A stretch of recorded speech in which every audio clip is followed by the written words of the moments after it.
This is the secret sauce behind my transformation, both career and fitness. And this was inspired by an interview I saw of Michael Phelps, the most decorated Olympian.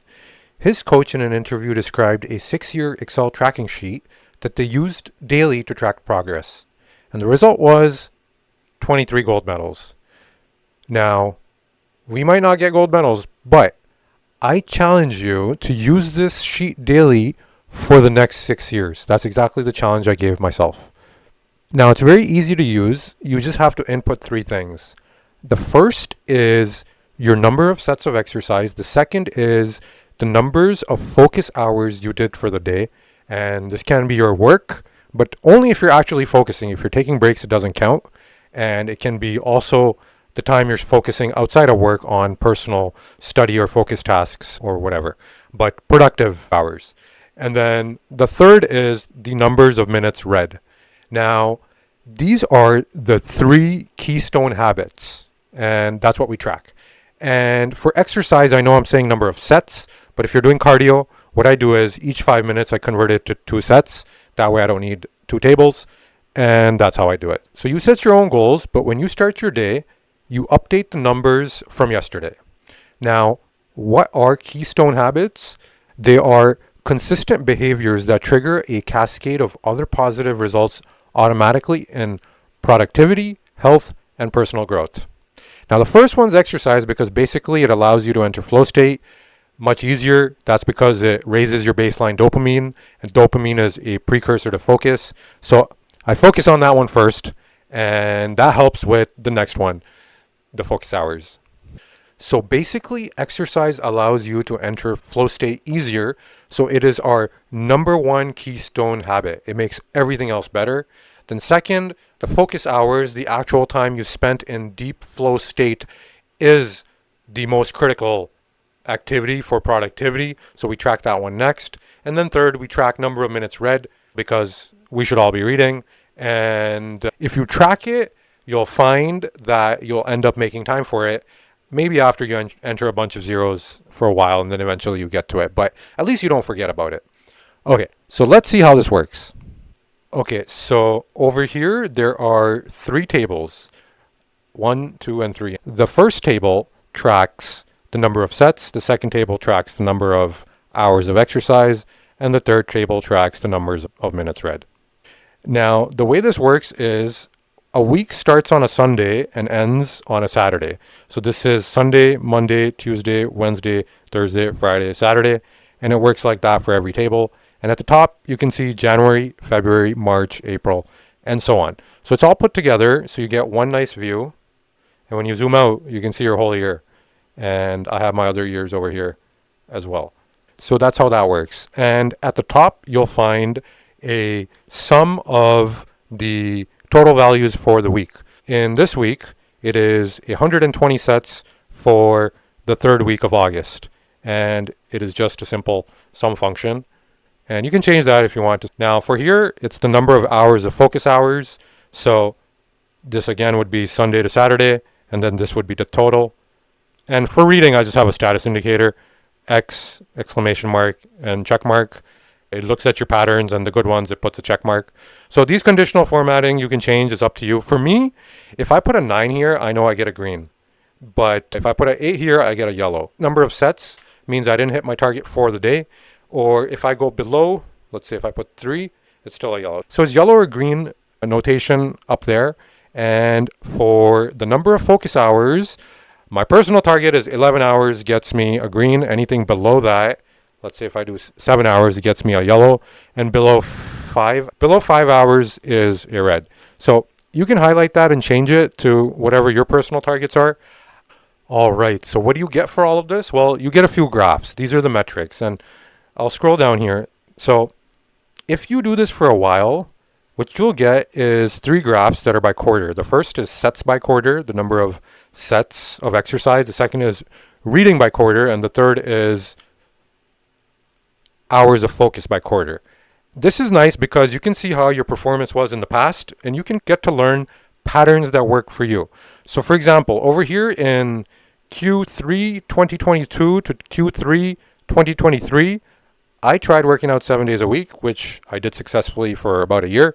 And then I found I would get symptoms of overtraining. So I decided to back off. And then slowly I found my groove, which was working out every other day. I was able to do that consistently. And then I added volume. And currently, I would say my comfortable spot is about 1,000 sets per quarter, which is close to what it was, but now it's at least sustainable for me.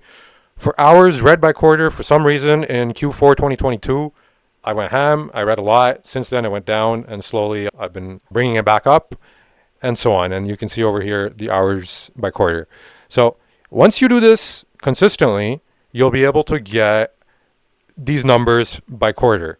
Now, all you're doing is you're entering 3 values every day when you start your work: the number of sets of exercise, the hours of focus, and the numbers of minutes read. So the input is 3 cells and the output is all these graphs. So it's complicated. You're just entering 3 things, and you just gotta remember to do it and build the habit of entering these 3 things in.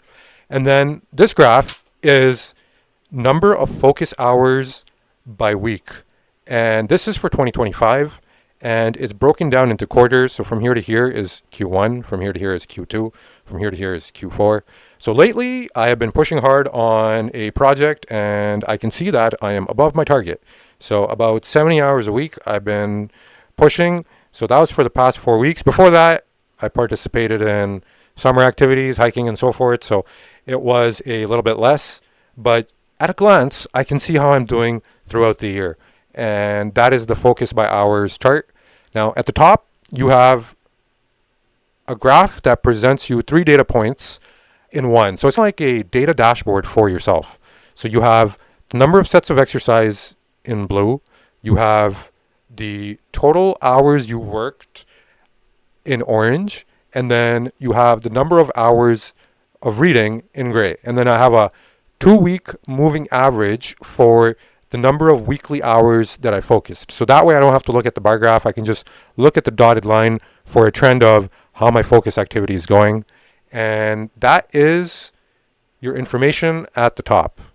And this arrow over here, I move over depending on how I want to use it. If I want to remember something, maybe I'll leave it over there. Now, to the right of that, you also get a scorecard for the year and the totals. So I'll show you what that looks like. So this is my 2025 scorecard. When I update something over here, let's put 6 sets over there, and you can see the total number of workouts increased by 1. And at the top, I have total number of workouts, total study hours, total reading, and then I have average sets per week, average hours per week, and so on. So you get that, and then you get also a scoreboard, which is collectively for all of the years. So in total, since I started this sheet, I have done 6,195 study hours, which is 23% of my goal, which I picked arbitrarily. But if 10,000 hours gets you mastery, then if you triple that, hopefully, even if you have a low probability, you'll still get there. So that's the mentality behind that. The total number of reading, I know reading is important, so this number is very high. I've done 590 hours there, and then workouts completed is going probably the best out of all of them, which is 1,680 workouts.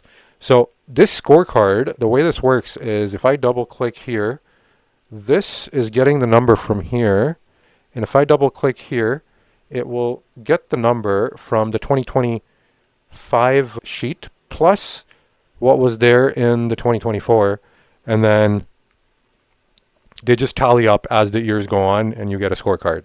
So that is how this sheet works. Now, when I give it to you, it will have all of the data because it's some effort for me to clean it all up. So I'm just going to leave it there. But basically, I don't want to break my charts either. So what you can do is you can right click and duplicate, and that will get you a working copy, which you can update, or you can just highlight the data and delete it. But you do have some sample data that you can see how this sheet works and all of that, and then you can play around with it. So basically, when you wake up, you get your to-do list, and from there, I get my numbers from the previous day, and then I type in the 3 things, and then I hit save. And that's it. That's all you got to do. Just 3 things, not complicated. You just have to do it daily, and you will see a massive change as these habits build up and do their magic. Now, where do you get the data? What you could do is when you work, you can take out your phone and you can take a clock app. You can download an extra one just for this purpose. And you can press play and pause every time you're working, and it will calculate a running total. And at the end of the day, you can log that. That's an option.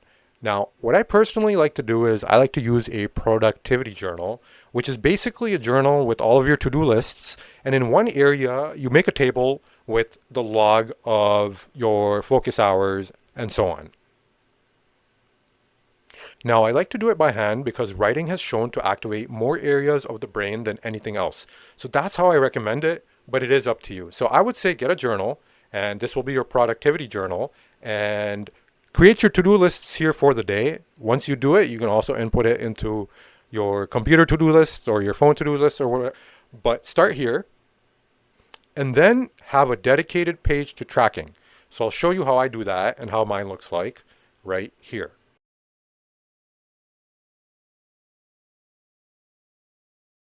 Now don't complicate this. Don't use a ruler, just freehand it so it's nice and quick. And I'll show you how to do that. You do that like this.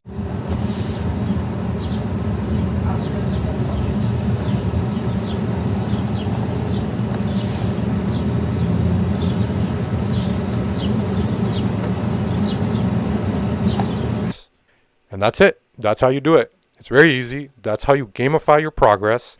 Slowly, this becomes your art canvas.